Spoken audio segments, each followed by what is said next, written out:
There are several snowflakes available at premieryarns.com, and this is 3 of them here. The one I'll be showing you how to do is First Frost, and then this one right here is called Fern Frost, and this is a combination of Afternoon Cotton and Enchant worked together as one strand. It's beautiful. And then the other one here is called Rime Frost, and that's Afternoon Cotton in the color Holiday. So there's other colors available too that would make beautiful snowflakes. So just experiment and try something different with colors for your snowflakes. So I'm going to be using a size E because I tend to crochet loose, and the recommended hook is an F. And I'm using Deborah Norville's wood crochet hook, which is very warm in my hand. I'm leaving like a 5-6 inch end on my starting chain. I make a slip knot, and then I chain. I'm starting at the center here, so there's going to be a hole in the center. I'm going to chain 7. I'm going to move my slip knot up here. So I just take this and chain 7.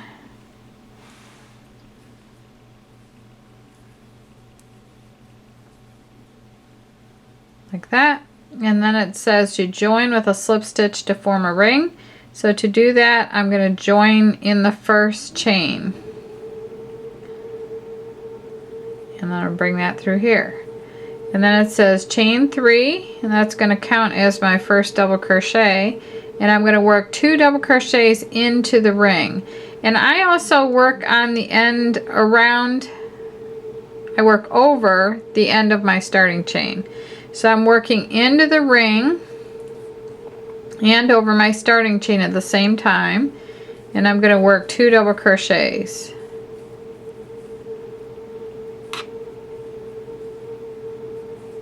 Another reason why I chose a smaller hook is I want this to come out a little bit tighter than usual, because it will take less stiffening then to make it a more solid piece.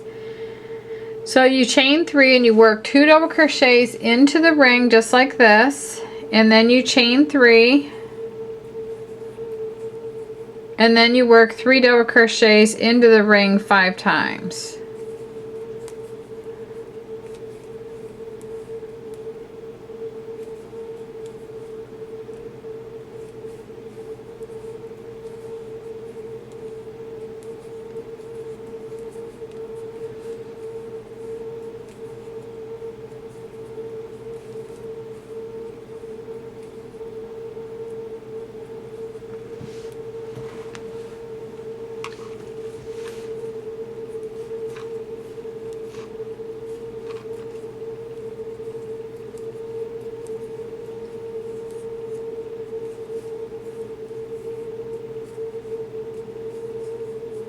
So I'm going to land up with 6 groups of 3 double crochets, and they're going to be separated by chain 3s.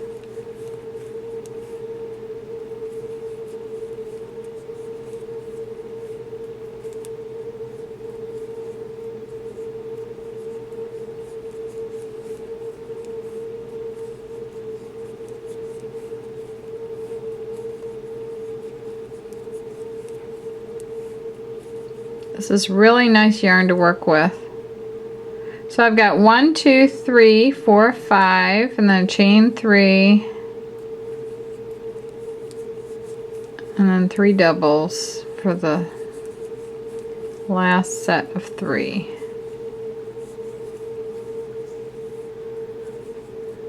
Okay, so you end with a chain 3, and then you slip stitch to the beginning chain 3 to join. So here's my beginning chain 3 right here, and I'm going to insert my hook in the 3rd chain of the beginning chain 3. I'm going to yarn over, bring that loop out, and bring that through the loop on my hook. So now the other advantage of working over your starting chain is that I can pull that a little bit and tighten that hole in the middle. Okay, now it says to slip stitch to the chain 2 space, or chain 3 space. So you slip stitch in the next double like that, and slip stitch in the next double again, and then slip stitch in the chain 3 space like that. And then you chain 3, and you work 2 doubles,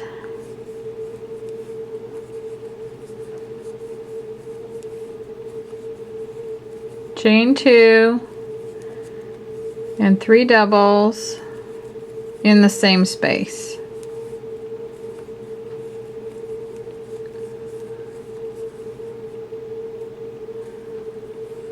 And then you chain 2 and work 3 doubles,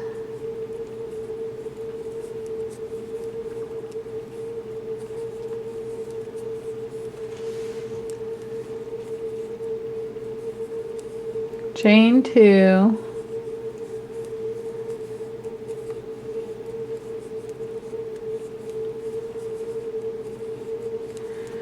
move this.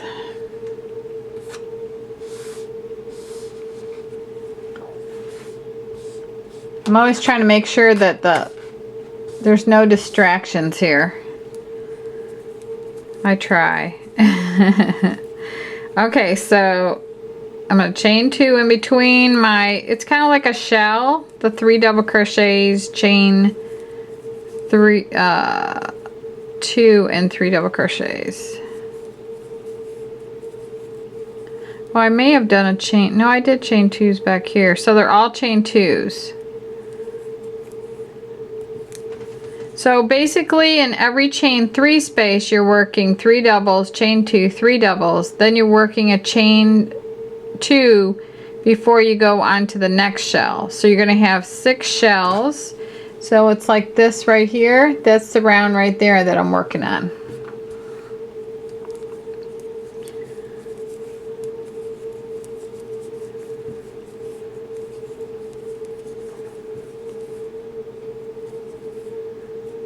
Okay, chain 2.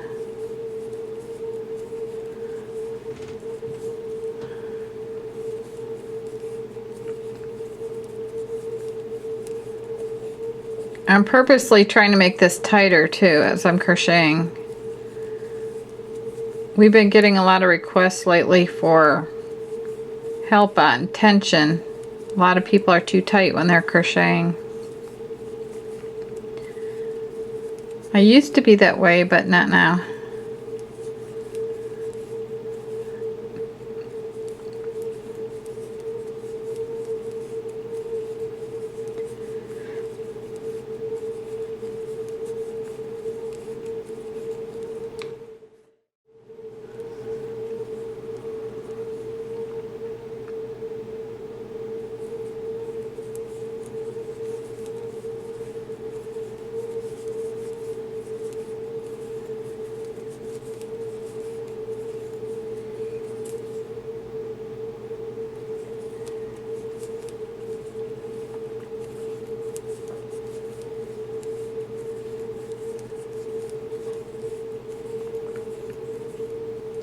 Okay, so now I'm done with round 2. I have 6 groups, like 6 shells that are divided by chain 2 spaces.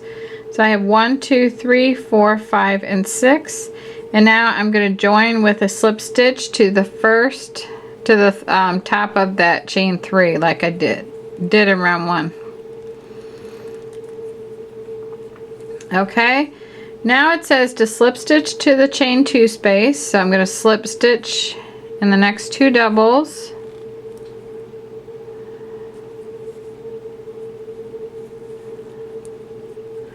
and then into the chain 2 space. And then now I'm going to start round 3, and if you look, round 3 is a lot of picots and chaining.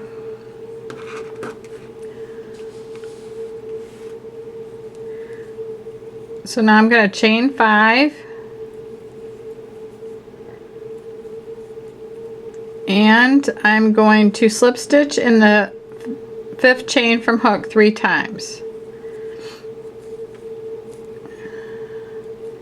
So I'm going to do that again.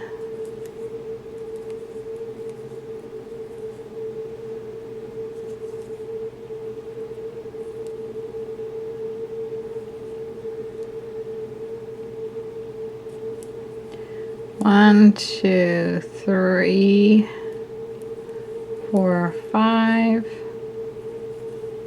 Okay, and I'm gonna slip stitch in the 5th chain from hook, and that's 3 picots that I just made.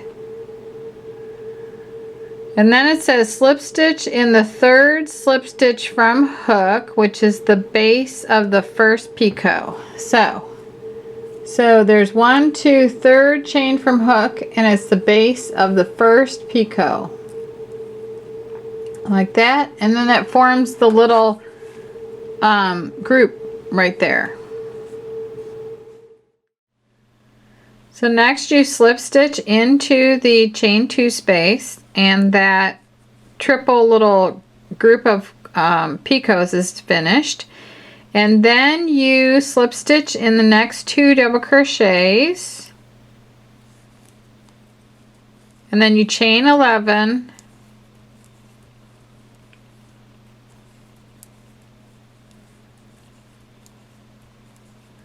and you slip stitch in the 5th chain from hook. So 1, 2, 3, 4, 5. You're going to go right in here. I've been doing this so tight that I have a hard time getting back into my stitches. That's the only problem with doing it tighter. So now I'm going to do 6, and then slip stitch in the 6th chain from hook, and then chain 4, and slip stitch in the 4th chain from hook. Then you see that you have 3 picots there, and then it says slip stitch in the 3rd chain from hook, which is the base of the 1st picot there in that group. And then you chain 6,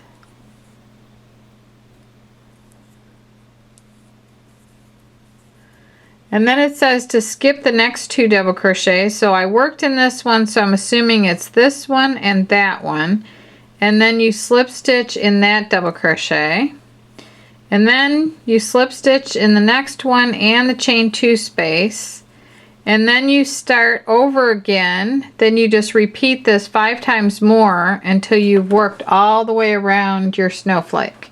So the next group you'll do is this shorter group here, and then you'll chain out again until you're all the way around. Then you finish off. And you can leave it this way, or you could spray it with spray starch, or wet the snowflake in glue or liquid starch to stiffen it. So I want to thank you for watching the video, and I hope that you enjoyed it. And the links